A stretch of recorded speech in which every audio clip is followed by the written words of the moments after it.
పూరా లోకల్. దుర్గా ప్రసాద్ గారికి 2 days time ఇస్తున్నాము. ఆయన బహిరంగ క్షమాపణ, అతను మాట్లాడిన వ్యక్తి అభిమానితో మాట్లాడిన పక్కన పెట్టుకున్న క్షమాపణ చెప్పకపోతే అతను మాట్లాడిన మాటలు డీజే రూపంలో అనంతపూర్ మొత్తం ఒక 100 వెహికల్స్ అయినా అదే ప్లే చేసి అతను ఖచ్చితంగా క్షమాపణ చెప్పేందుకు తీసుకురావాలని మా ప్లానింగ్ కార్యాచరణ. అతను 2 days డెడ్ లైన్ ఇస్తున్నాం. అభిమానులంతా కలిపి ఆడవారిని గౌరవించిన అతను ఆ పదవిలో ఉండాల్సిన అవసరమే లేదనేది మా వాదన.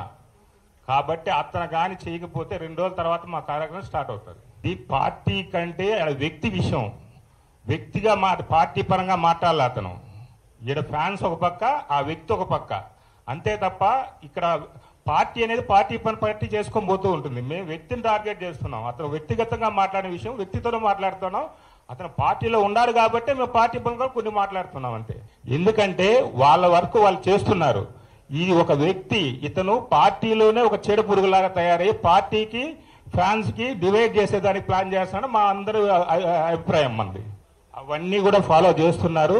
అదన్నీ ఒకరోజు వచ్చి ప్రెస్కి వాళ్ళే చెప్తారు. ఈ లోపల మాకు హర్ట్ అయినాం కాబట్టి మేము మా ప్రణాళికతో మా ఫ్యాన్స్ పరంగా మేము పోతున్నాం అంతే తప్ప పార్టీకి సంబంధించి వాళ్ళ పని వాళ్ళు చేసుకొని పోతున్నారు. మేము టార్గెట్ చేసే వాళ్ళ వ్యక్తిని.